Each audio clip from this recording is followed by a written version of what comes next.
Bisa dimulai.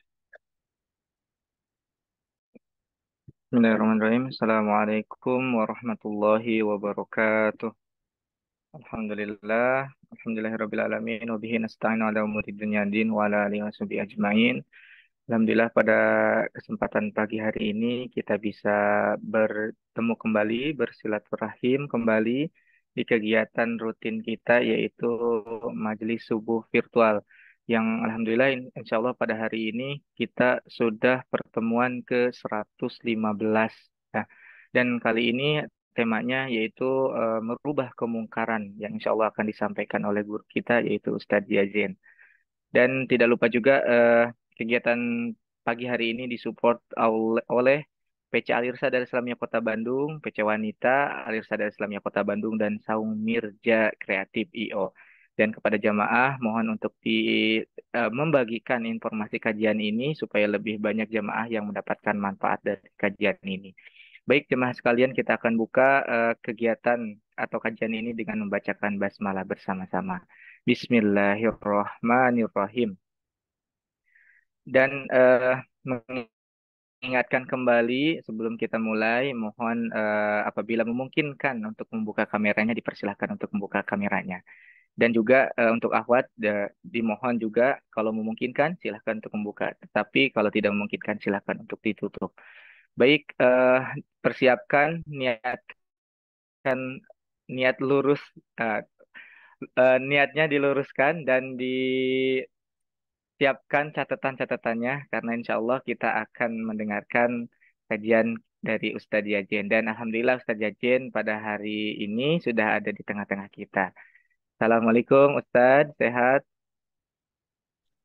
Waalaikumsalam warahmatullahi wabarakatuh, Ustaz. Ustaz Iya, sehat Ustaz Iya. Alhamdulillah sehat Ustadz. Gimana Baik. Ustadz? Hari ini ada di Bandung atau di mana Ustadz? Di Bandung, Alhamdulillah hari Di ini. Bandung. Alhamdulillah. Alhamdulillah. Kirain ini ikut ber ini berjalan di Bandung Ustadz untuk eh bela Palestina. Belum ya Ustadz? Belum ya? Insya Allah, insya Allah, insya Allah. Tahu ya.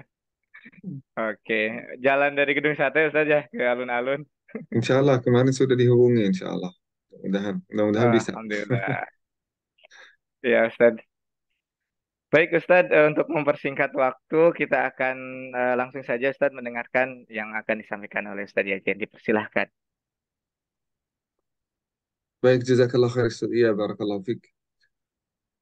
Assalamualaikum warahmatullahi wabarakatuh. Alhamdulillahi rabbil alamin. Alhamdulillahi wassalatu wassalamu ala ibadihi alladhina istafa. Ya Rabbana lakal hamdu kama yanbaghi li jalali wajhika wa 'azimi sultanik. Lakal hamdu hatta tarda. ولك الحمد إذا رضيت ولك الحمد بعد الرضا. Alhamdulillah wa syukurillah yang mengumpulkan kita lagi di pertemuan yang ke-115 ya, Masya Allah. Tidak terasa kita sudah bertemu lebih dari 100 kali. Berarti insya Allah hubungan di antara kita itu sangat kuat. Karena kalau kita bertemu silaturahim dengan sahabat terdekat kita 5 kali, itu sudah dianggap dekat. 10 kali sudah dianggap akrab. 20 kali sudah dianggap khalil. Apa artinya khalil? Khalil itu sangat dekat. Seperti Al-Khalilu Ibrahim. Nabi Ibrahim itu termasuk Khalilullah. Termasuk di antara Nabi yang paling dekat kepada Allah Subhanahu wa Ta'ala. Apalagi kalau kita bertemu 50 kali, 100 kali, 115 kali. Mudah-mudahan Allah Subhanahu wa Ta'ala menjaga ukhuwah di antara kita. Menjaga ikatan husnuzan, ikatan saling mencintai karena Allah Subhanahu wa Ta'ala. Dan mudah-mudahan insya Allah sebagaimana kita berkumpul hari ini, insya Allah kita terkumpul di dalam surga Allah Subhanahu wa Ta'ala. Banyak di antara kita yang hadir hari ini yang punya kelebihan dan juga yang punya kekurangan, termasuk saya sendiri. Banyak kekurangan, tetapi berusaha untuk belajar supaya menjadi lebih baik, supaya menjadi lebih dekat kepada Allah Subhanahu wa Ta'ala dengan pertemuan seperti ini bersama ibu-ibu, bapak-bapak yang insya Allah saling mencintai karena Allah Subhanahu wa Ta'ala dan saling menasihati. Jadi kalau mungkin kita menyampaikan nasihat di dalam kajian kita hari ini, itu berarti tanda kita saling mencintai, bukan kita ingin menjatuhkan atau kritisi. Itu nasihat. Memang itu kewajiban kita di dalam agama kita. Kalaupun kita melihat eh, seseorang punya kelebihan, kita memuji. Jadi ini adil.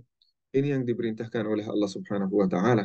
Seseorang yang melakukan sesuatu yang baik, kita mendorong, kita memotivasi, kita memberi semangat supaya kebaikan itu semakin besar, semakin bermanfaat.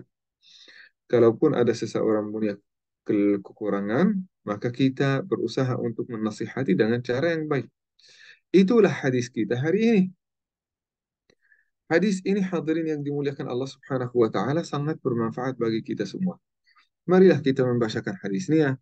Awalnya dalam bahasa Arab.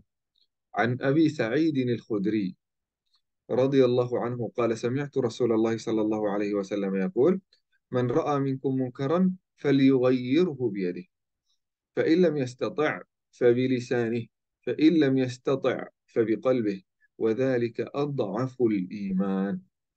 Rawahu Muslim. Dari Abu Sa'idin Al-Khudri radhiyallahu anhu, ia berkata, aku mendengar Rasulullah sallallahu alaihi wasallam dengan telingaku sendiri. Aku mendengar Rasulullah sallallahu alaihi wasallam bersabda, barang siapa barang siapa dari kalian melihat kemungkaran, melihat kekurangan, melihat aib, melihat haram, melihat kemungkaran, maka ubahlah dengan tangannya. Maka kalau ada seseorang di antara kita melihat kemungkaran, melihat sesuatu yang tidak diridhai Allah Subhanahu wa taala, melihat sesuatu yang tidak wajar, maka jangan kita diam-diam atau mungkin ikut-ikutan. Kata Rasulullah Sallallahu Alaihi Wasallam, kita berusaha untuk mengubahnya. Mengubahnya dengan apa? Tangan, tangan. Kalau tidak bisa, jika dia tidak bisa, maka ubahlah dengan lisan, dengan berbicara, ceramah, memberi nasihat singkat, lewat lewat WhatsApp, lewat SMS, lewat telepon, lewat seorang berantara, boleh. Nah, dan barang siapa, jika ia tidak bisa, bahkan dengan lisannya, maka diingkari dengan hatinya. Dan itu merupakan selemah-lemahnya iman. Itulah hadis Rasulullah Sallallahu Alaihi Wasallam yang diriwayatkan oleh Abi Sa'idin Al-Khudri. Kita pernah berbicara tentang Abi Sa'idin Al-Khudri. Dan kita sepakat bahwasanya Abi Sa'idin Al-Khudri minal muqtirin. Termasuk di antara sahabat Rasulullah yang banyak riwayat hadisnya. Jadi yang banyak riwayat hadis ini. Hadis ini termasuk di dalam Sahih Muslim dan termasuk hadis yang sahih. Jadi kemarin kita mempelajari hadis yang hasan. Ada sebelumnya mungkin hadis yang zaif. Tetapi hari ini kita mempelajari hadis yang sahih yang disepakati oleh ulama dan disebutkan oleh Imam Al-Albani sebagai hadis yang sahih. Jadi hari ini kita benar-benar mengkaji hadis yang benar-benar dikatakan oleh Rasulullah Sallallahu Alaihi Wasallam tidak bisa diragukan. Nah, ini penting hadirin yang dimuliakan Allah Subhanahu wa taala hadis ini. Hadis ini kita menjelaskannya satu persatu. Kata Rasulullah, "Man ra'a." Apa artinya man ra'a? Barang siapa yang melihat. Ini penting sekali ya. Melihat. Kalau kita melihat kemungkaran, baru kita berusaha untuk mengubahnya dengan tangan, lidah, atau dengan hati. Lihat, lihat. Kata Rasulullah, lihat. Bukan dengar. Bukan dengar. Kadang-kadang mungkin ada seseorang yang benci dengan Ustaz Iya atau mungkin tidak suka sama Ustaz Iya. Dia datang kepada saya, Syekh, Ustaz Iya melakukan begini, begini, begini, begini, begini. Hanya saya dengar kan? Apa boleh saya pergi ke Ustaz Iya dan menyampaikan, Ustaz Iya, kamu jangan melakukan, engkau jangan melakukan kemungkaran ini. Ini kemungkaran, ini ada hadis, ini ada ayat. Begitu. Saya belum dengar dari uh, Ustaz Iyas secara langsung, hanya saya dengar dari orang lain. Ini tidak termasuk nasihat hadirin yang dimuliakan Allah Subhanahu wa taala. Kalau ada seseorang punya kemungkaran, punya aib, punya sesuatu yang haram yang dia lakukan, jangan menceritakan kepada orang lain. Ceritakanlah kepada Ustaz Iyas sendiri. Jangan ceritakan kepada orang lain karena itu termasuk dosa. Apa itu dosanya? Ghibah. Jadi misal Ustaz Enden melakukan larangan. Ustaz Indah, Masya Allah, sempurna ini dari segi keagamaan, Masya Allah. Tapi kalau ada seseorang, kalau beliau melakukan kemungkaran, maka kita langsung sampaikan kepada beliau. Jangan cerita kepada orang lain. Kalau kita cerita kepada orang lain, kita yang dosa. Bukan Ustaz Enden. Kita yang dosa. Dan ini salah satu sikap yang sangat dominasi di Indonesia. Sangat terdominasi di Indonesia. Jadi banyak di antara kita tidak berani menasihati secara langsung, malah menceritakan kepada orang lain. Menceritakan apa? Kekurangan, aibnya. Ini termasuk menjelekan, kan? Setiap orang di antara kita punya aib dan kekurangan. Setiap orang, termasuk saya sendiri.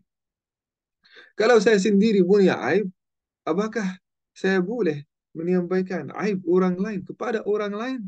Ini berarti kita melalai atau ingin melupakan kekurangan kita dengan menyebutkan kekurangan orang lain. Dan bahkan ini termasuk penyakit jiwa, kan? Kita sadar bahwasanya kita punya kekurangan supaya kita cover dan menutupi kekurangan itu dengan menyebutkannya kepada orang lain. Tanyalah orang psikologi. Ahli psikologi akan mengatakan orang yang selalu menceritakan aib orang lain, bahkan melebih-lebihkan, berlebihan menceritakan. Bahkan ini termasuk aib dan penyakit jiwa. Jadi harus diobati. Nah, harus diobati dengan latihan, harus diobati dengan beberapa cara, dengan mungkin diskusi dengan ahli. Karena ini sudah termasuk kekurangan yang bisa menjauhkan kita dari Allah Subhanahu wa taala. Termasuk di antara al-kabair, kabairud dzunub. Apa artinya kabairud dzunub? Dosa-dosa yang paling besar. Itu ghibah, ghibah. Meskipun Ustaz Iya itu benar-benar dia punya kekurangan. Ustaz Iya sudah punya kekurangan, pasti. Ya udah datang kepada Ustaz Iya, Ustaz, ini menurut saya Ustaz, kekurangannya begini, begini, begini, begini. Tidak bisa komunikasi langsung, berbicara langsung sama beliau. Nggak apa-apa lewat telepon. Ustaz Iya, boleh nggak saya menasihati ya? Ustaz Iya akan bilang, ya, pingin dinasihatin. Saya ingin tahu kekurangan saya supaya saya tidak melakukannya lagi. Nah, kita cerita dengan cara yang baik, cara yang lembut, cara yang paling sopan. Nah, kita menceritakan. Tetapi kalau kita menceritakan kepada orang lain, ini termasuk min khawarimil muru'ah. Apa artinya khawarimul muru'ah? Khawarimul muru'ah, kehinaan diri di sisi Allah Subhanahu wa Ta'ala. Jadi orang yang sangat terhina itu yang selalu menceritakan aib orang lain kepada orang lain. Nah, jadi kalau kita melihat seseorang sudah menceritakan aib kita ke orang lain, itu berarti sesuatu kekurangan yang sangat besar, kita berusaha untuk datang menghadapi. Ini saya dengar muka antum menceritakan ini. Ayo kita sampaikan secara jelas kepada saya supaya kalau benar-benar saya punya kekurangan, saya berusaha untuk memperbaikinya. Nah, jadi hadirin yang dimuliakan Allah Subhanahu wa taala, Rasulullah menyampaikan ini dengan kata yang sangat jelas, yaitu man ra'a. Barang siapa yang lihat, lihat, bukan dengar, ya, bukan dengar. Eh, Man ra'a minku, ra'a, lihat. Apakah boleh kita mencari-cari kesalahan orang lain? Saya sekarang lihat Ustaz Iya ini Masya Allah sempurna. Tetapi pasti ini setiap orang punya kekurangan. Saya akan mencari kesalahan Ustaz Iya. Mencari apa?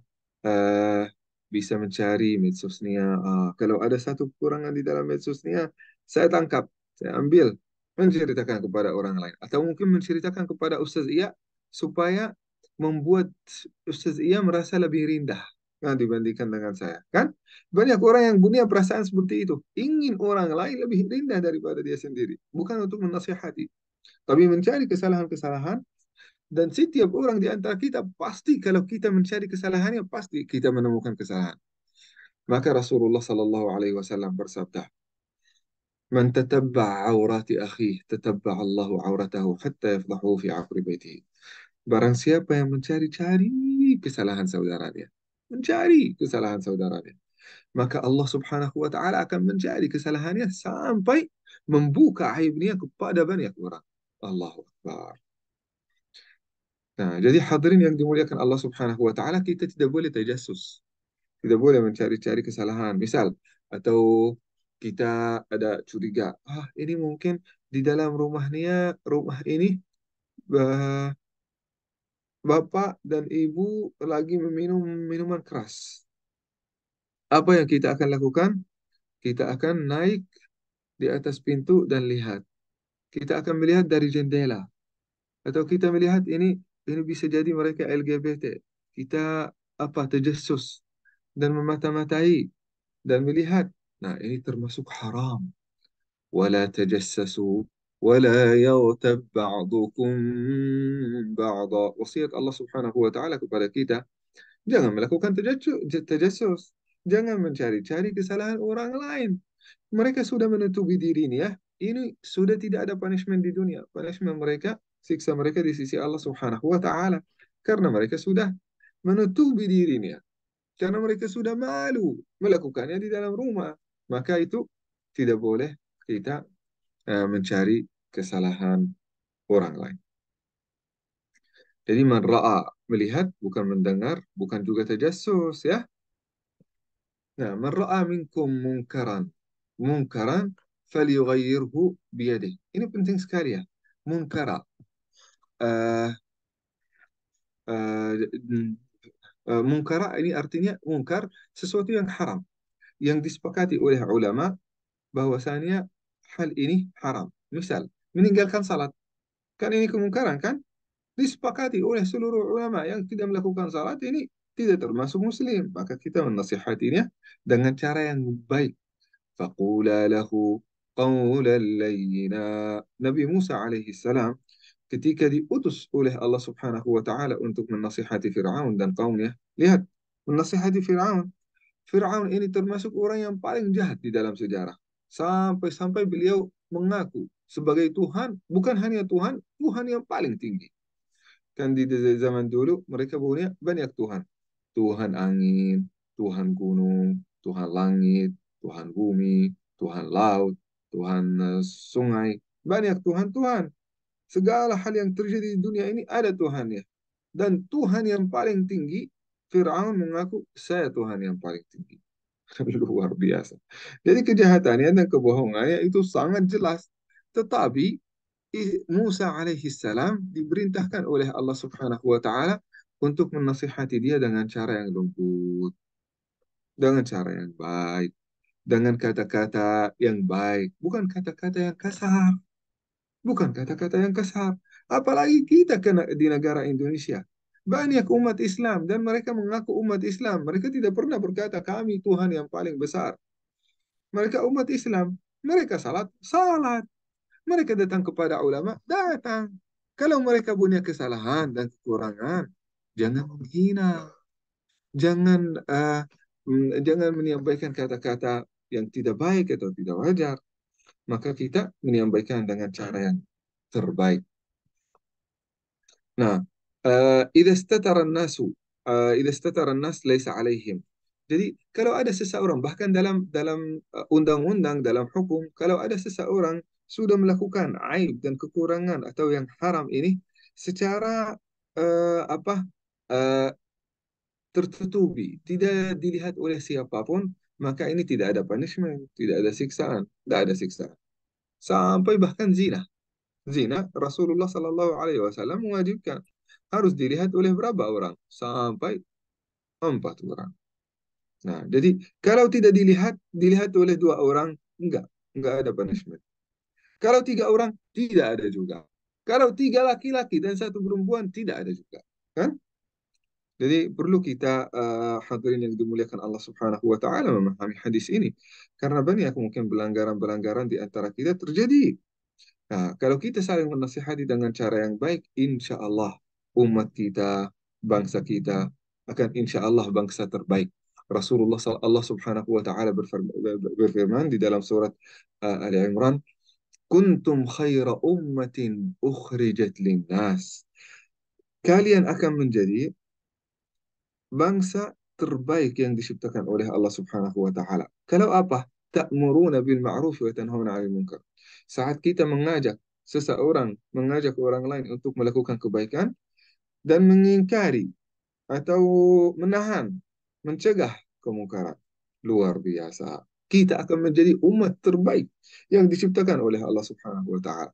Maka insya Allah kita sama-sama umat Indonesia berusaha untuk mendahulukan nasihat-nasihat yang baik dengan cara yang baik, menahan kemungkaran dan juga memerintahkan, mengajak untuk melakukan kebaikan supaya kita menjadi bangsa terbaik di sisi Allah Subhanahu wa taala. Kenapa kita menasihati orang lain?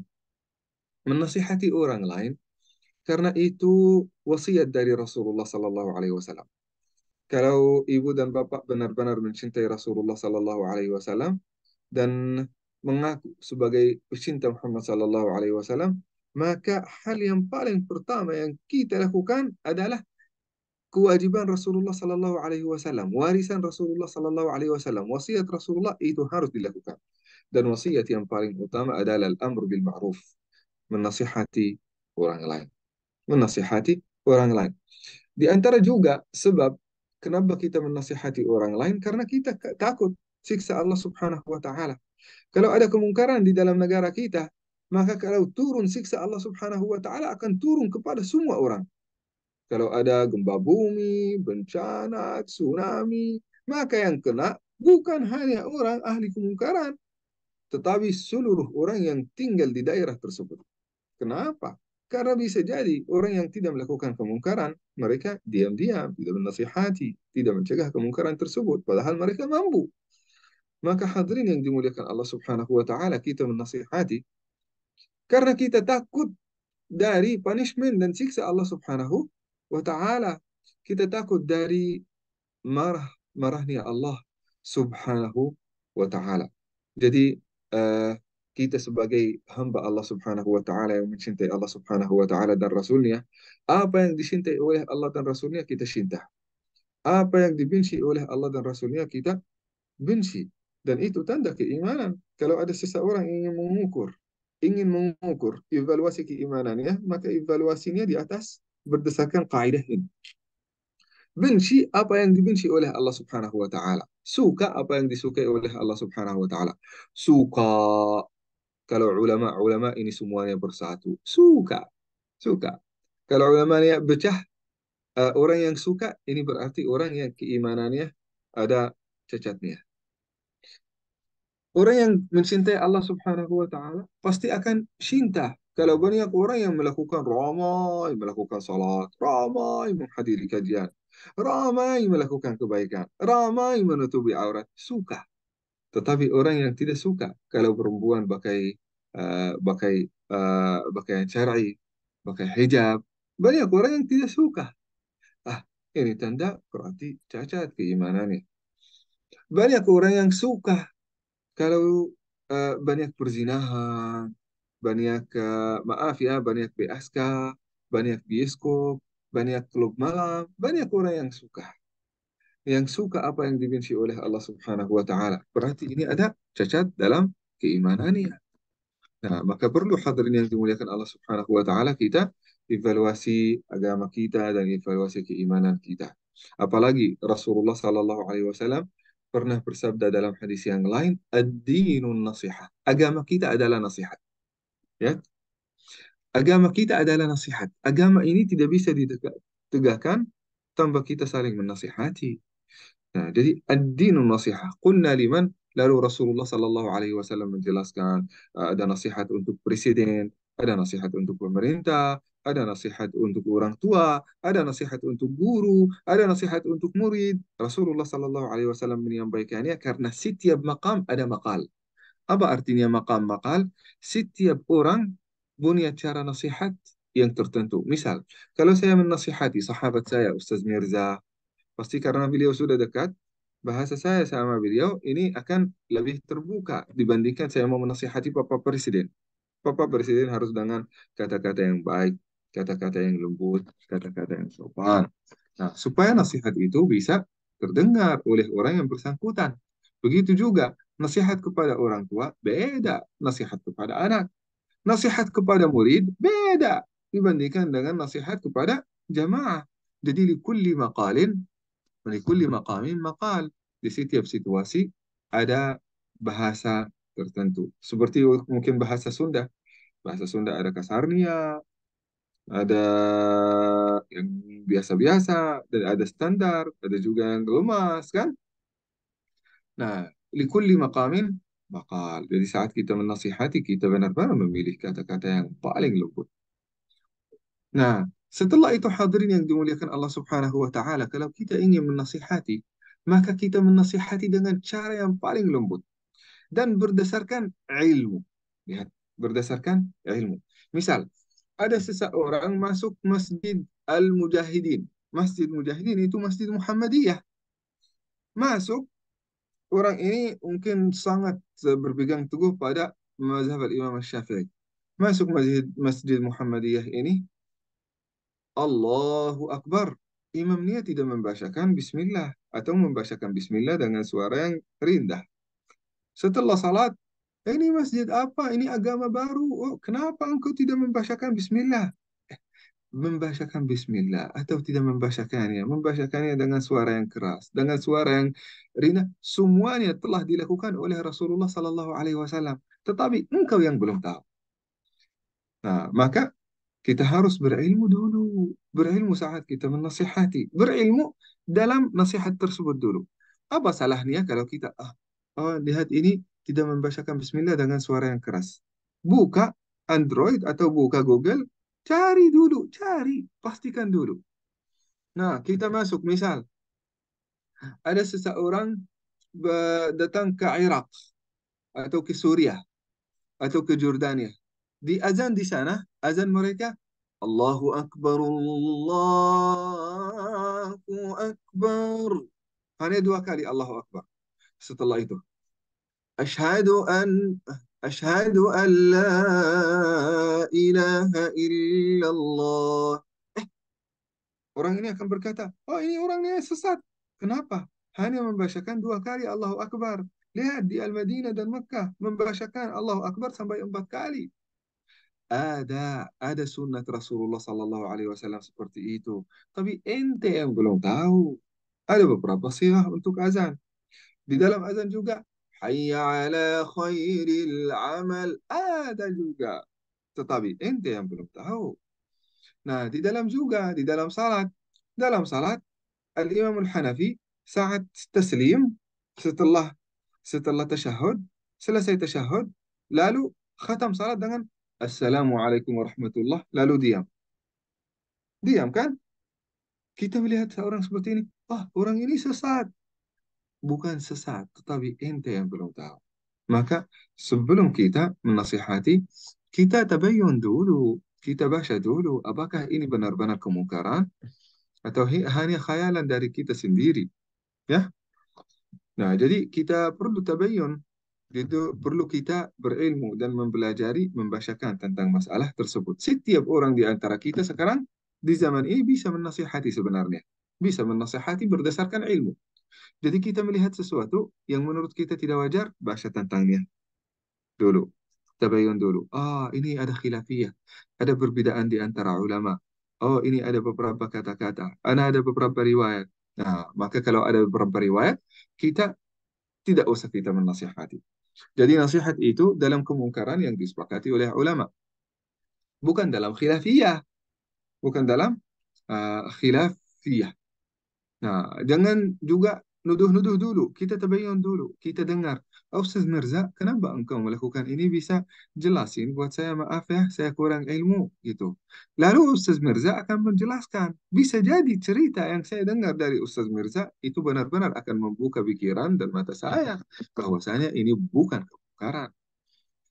Nah, setelah itu hadirin yang dimuliakan Allah Subhanahu wa taala, syarat orang yang menasihati. Syaratnya siapa? Setiap orang di antara kita bisa menasihati asal punya kesyaratan ini, syarat ini.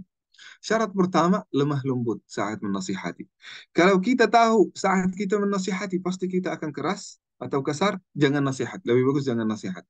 Bisa jadi kerusakannya lebih banyak daripada maslahat. Ya, teman-teman. Kalau kita benar-benar tahu bahwasanya kita akan kasar dalam nasihat, jangan nasihat. Mending jangan nasihat. Karena itu pasti akan menimbulkan masalah yang lebih besar daripada masalah yang kita menasihati untuk mencegahnya. Yang pertama, Kita harus lemah lembut saat kita mencegah kemungkaran.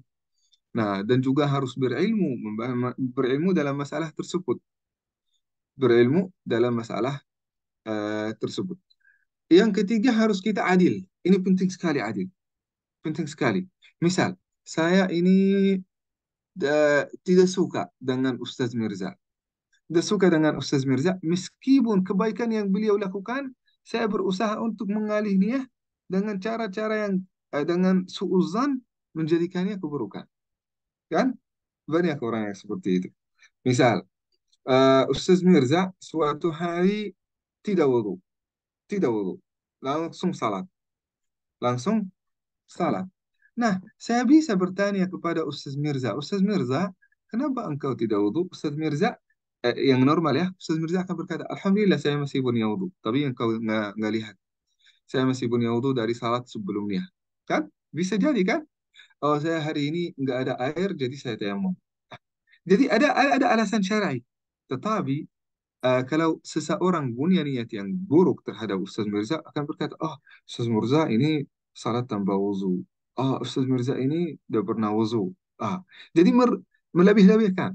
Bukan hanya sekali bilang tidak pernah wuzu atau tidak pernah apa, tidak pernah. Nah, jadi ada orang-orang dengan niat yang buruk akan tidak berlaku adil saat menasihati. Tidak berlaku adil saat menasihati. Atau seseorang akan menggunakan agama untuk menjatuhkan orang. Nah, misal, eh, setiap orang di antara kita punya kekurangan, meskipun kekurangan itu zahir kan? Misal, kekurangan ini pakai celana. Kita berkata, oh ini jangan mengikutinya. Kenapa? Karena pakai celana. Nah, celana itu membuka aurat. Nah, padahal hadirin yang dimuliakan Allah Subhanahu wa taala, cara terbaik untuk datang kepada dia tabayyun dulu, lalu kita menasihati dengan cara yang baik. Nah, banyak orang yang menggunakan agama untuk menjatuhkan orang, jadi memanfaatkan agama. Dan ini sering terjadi di dalam politik hadirin.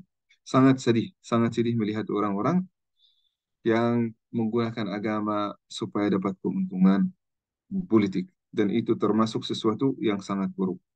Sangat buruk bagi agama kita, sangat buruk bagi diri kita, dan juga pada eh, tingkat kita di sisi Allah Subhanahu wa Ta'ala. Harus kita menggunakan politik untuk mendukung agama kita, untuk menolong agama kita, bukan mengkorbankan agama kita untuk mendapat keuntungan politik.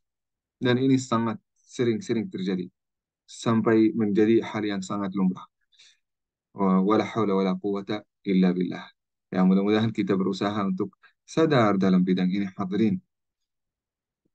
Nah, jadi saat juga kadang-kadang berlaku adil saat kita menasihati, jangan lebih-lebih, jangan melebih-lebih. Misal, seseorang eh, melakukan kesalahan yang kecil, melakukan kesalahan yang kecil, meninggalkan sunnah, misal, meninggalkan sunnah qabliyah. Kadang-kadang kita sudah mengingkari, kamu tidak mengikuti sunat Rasulullah Sallallahu Alaihi Wasallam, tidak bercinta Rasulullah Sallallahu Alaihi Wasallam, tidak menghargai apa yang dilakukan oleh Rasulullah Sallallahu Alaihi Wasallam. Ya, tolong calm down, santai. Ini hanya sunnah, bukan kewajiban. Kalau kita melakukannya, kita dapat pahala. Kalau kita meninggalkannya, kita tidak dapat dosa. Jangan kita berlaku adil saat kita menasihati. Jangan lebih-lebih. Ya, ini juga dengan cara untuk menjatuhkan orang, melihat dia punya kekurangan tertentu dalam sunnah Rasulullah Sallallahu Alaihi Wasallam, menganggapnya seolah-olah itu sesuatu dasar dan besar di dalam agama. Lalu setelah itu hadirin yang dimuliakan Allah Subhanahu Wa Taala, kita sekarang kita kapan bisa merubahnya dengan tangan, kata Rasulullah. Kita menasihati sampai merubah kemungkaran itu dengan tangan. Kalau itu kita punya kekuasaan atau kekuatan. Seseorang wali kota, gubernur, presiden, DPR, punya kekuasaan. Tetapi kalau punya kekuasaan itu dan tidak merubahnya dengan tangan, dia berdosa.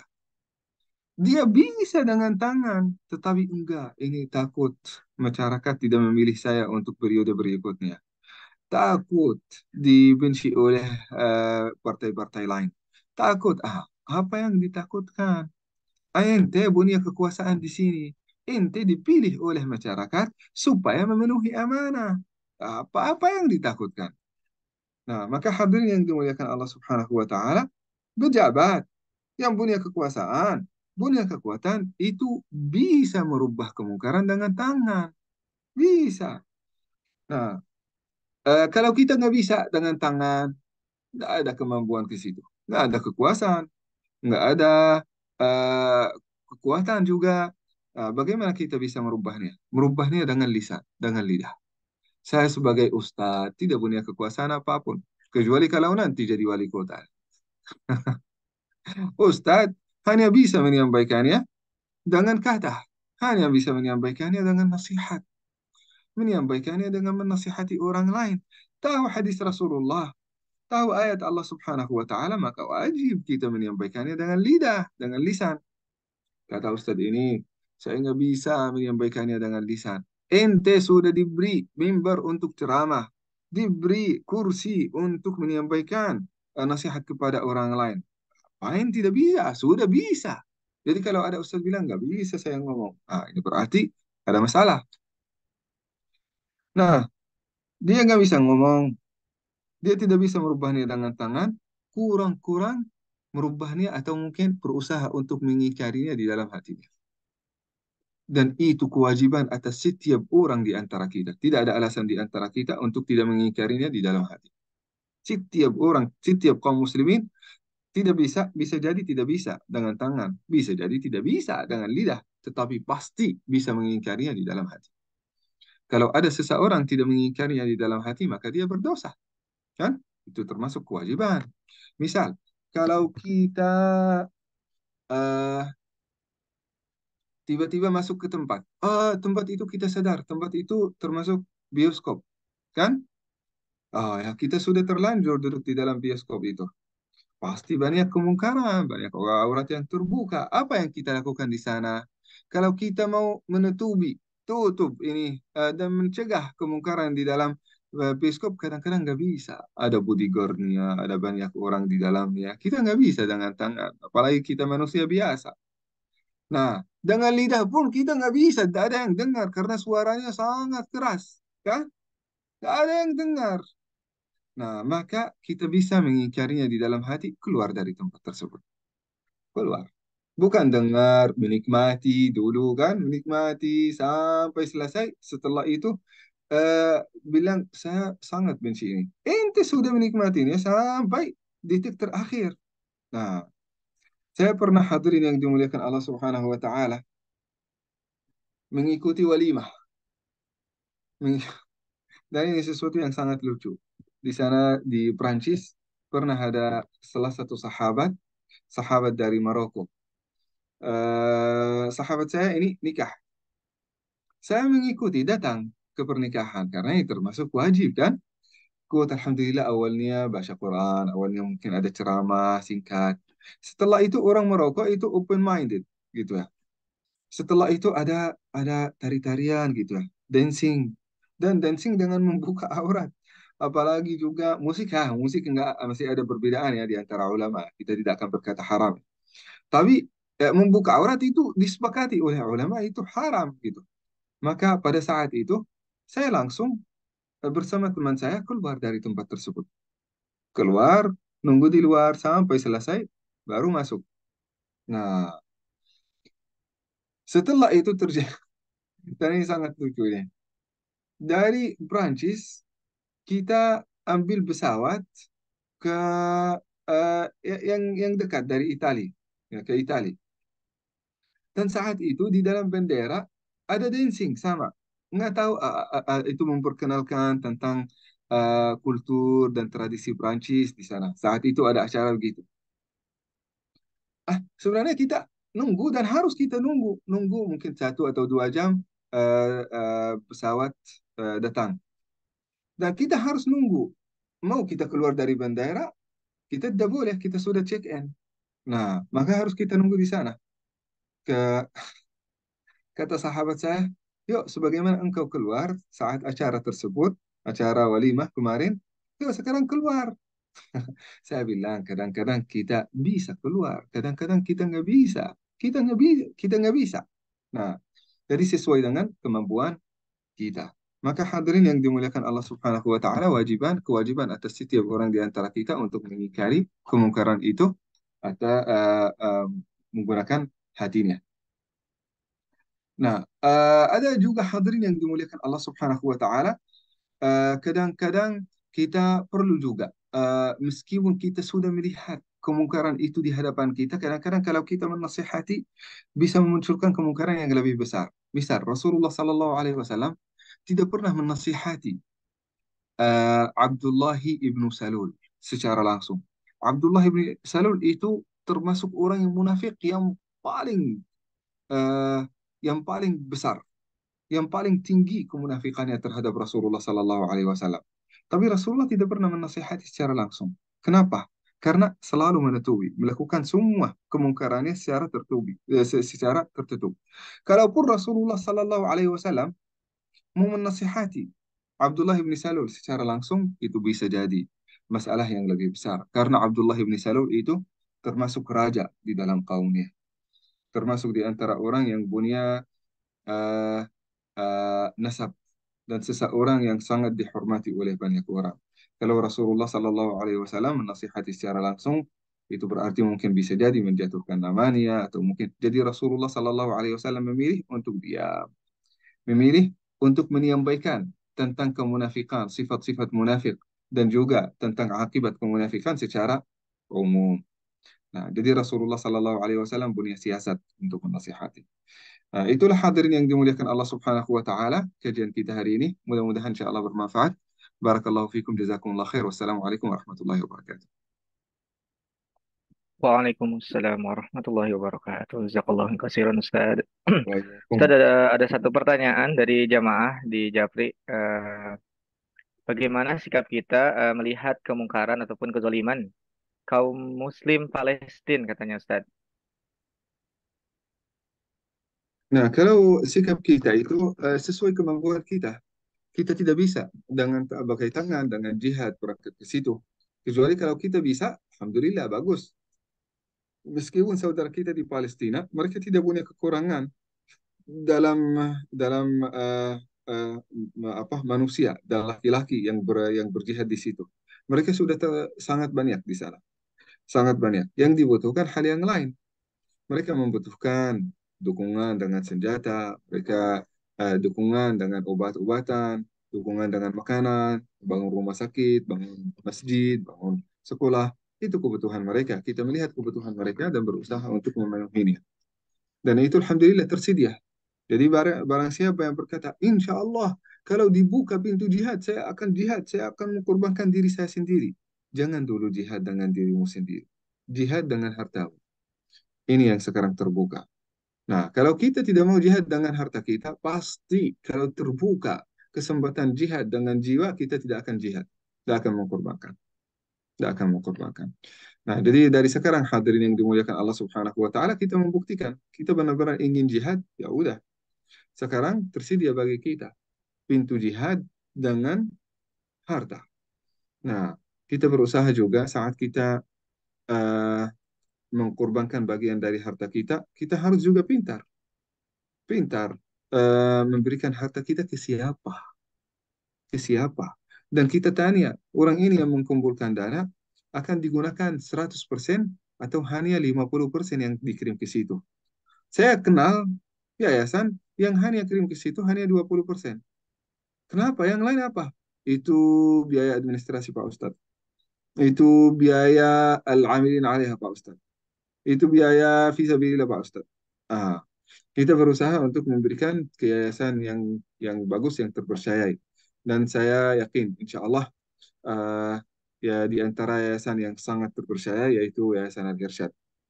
Hmm. Kita berusaha untuk kalau ada yang kita bisa bantu melalui Al-Irsyad, insya Allah mereka orang amanah, auditnya sangat baik, diaudit oleh orang-orang saleh, maka kita memberikan yang terbaik sesuai kemampuan kita. Jadi kita sangat berhati-hati karena itu banyak orang sekarang banyak aplikasi, banyak juga di kita bisa di mungkin di apa gitu. Setiap orang bisa membuka dengan namanya sendiri, ya akhirnya bisa bangun rumah yang sangat mewah, beli mobil yang sangat mahal. Dari mana itu? Bantuan Palestina Pak Ustadz. Kenapa engkau dapat itu? Amilina alaiha, Pak Ustaz. Amilina alaiha itu tidak boleh dapat lebih daripada 12%. Tidak boleh dari 12%. Kalau dia butuh, kalau dia tidak butuh, tidak boleh dapat meskipun 0%. Harus semuanya disalurkan kepada orang yang berhak sesuai dengan apa yang kita sampaikan. Nah, kewajiban ya terhadap saudara kita di Palestina juga merubah kemungkaran itu dengan lidah, dengan lisan. Misal kita meningkatkan kesadaran masyarakat tentang kezaliman-kezaliman yang terjadi di Palestina, meningkatkan kesadaran masyarakat bahwasanya kebutuhan saudara kita di Palestina apa gitu ya. Kita berusaha untuk menyebar ilmunya dan infonya kepada orang-orang yang di sekitar kita. Itu kewajiban kita.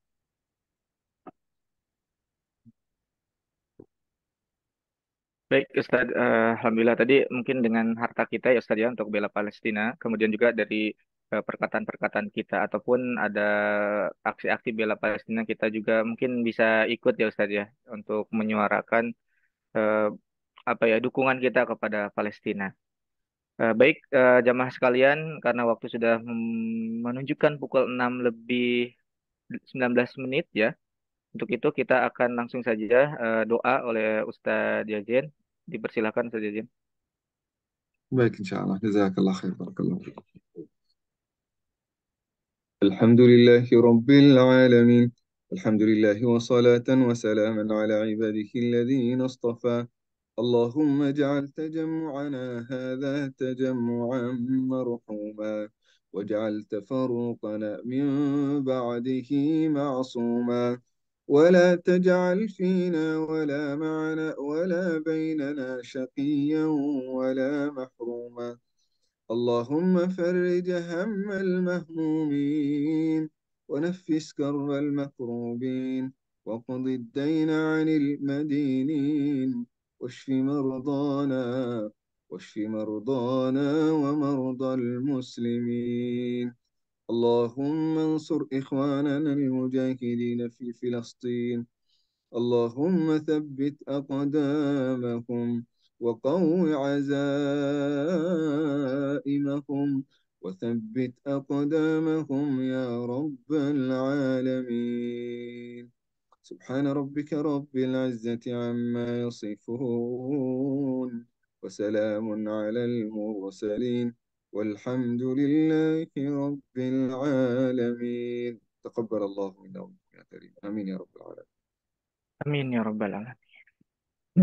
Baik, jamaah sekalian, Alhamdulillah kegiatan majelis subuh virtual ini sudah kita akhiri dan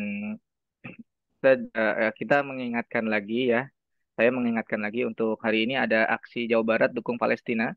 Itu akan berjalan rutenya ke Gedung Sate, BIP, kemudian ke Gedung Merdeka. Dan apabila jamaah punya keluangan waktu, dipersilahkan untuk bisa bergabung dengan kita ya untuk dukung Palestina. Dan kepada Ustadz Jejen, jazakallah kasiron Ustadz. Mudah-mudahan Ustadz sehat terus dan bisa Amin. membagikan terus ilmunya kepada kita semua di khususnya ya di hari Sabtu pagi. Terima kasih Ustadz, hatur nuhun.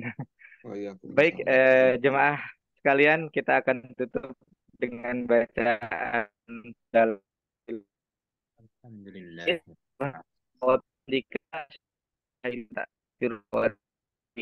Assalamualaikum warahmatullahi wabarakatuh. Waalaikumsalam warahmatullahi wabarakatuh. Jazakallah khair. Terima kasih Bapak Ibu. Mudah-mudahan sehat selalu. Insya Allah. Izin, Analif dulu.